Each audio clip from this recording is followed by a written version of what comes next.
सिद्धिविनायक मंदिरातील चोर कोण? सिद्धिविनायक मंदिरातून दरवर्षी 18 कोटींची चोरी. राज ठाकरेंचे खळबळजनक आरोप.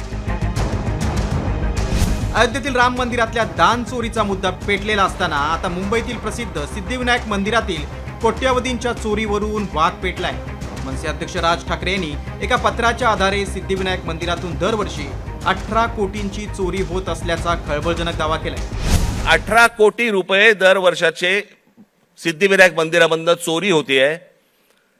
आपण भाबडेपणाने भाविकपणे आपण तिकडे जातोय, दानपेटीमध्ये आपण टाकतोय, हे असल्या चोऱ्या होत आहेत.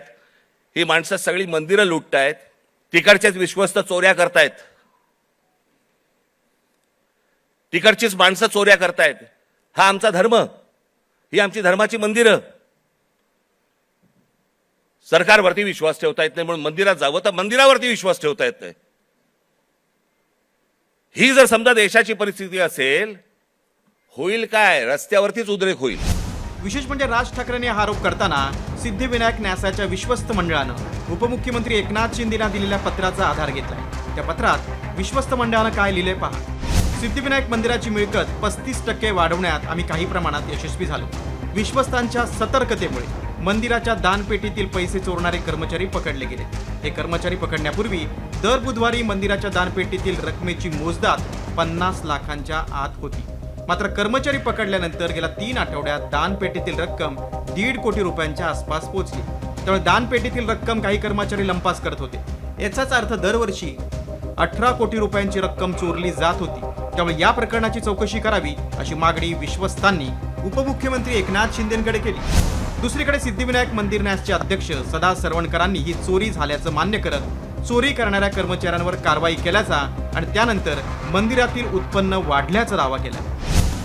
19 कर्मचाऱ्यांना रंगेहात पकडलं, त्यांना त्यांच्यावर कारवाई केली, काही दिवस त्यांना सस्पेंड केले.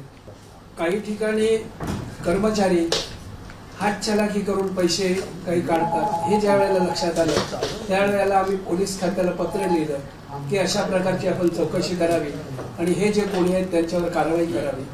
त्यानंतर ते 9 कर्मचारी पकडले गेले, त्यांच्यावरती कारवाई करण्यात आली. त्यामुळे सुद्धा जे उत्पन्न कमी होत होतं ते वाढलं.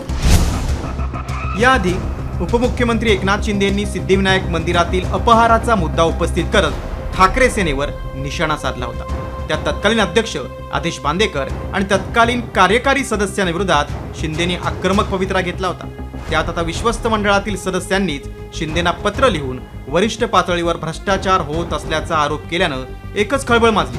एकीकडे राम मंदिरातील दानचोरीवरून विरोधक सत्ताधाऱ्यांना लक्ष करत असताना सिद्धिविनायक मंदिरात कुणाच्या आशीर्वादानं कोट्यावधींवर डरला मारला गेला याची सखोल चौकशी करून कठोर कारवाई होणार का, हाच खरा सवाल आहे. वैदेही काणेकर, साम टीव्ही, मुंबई.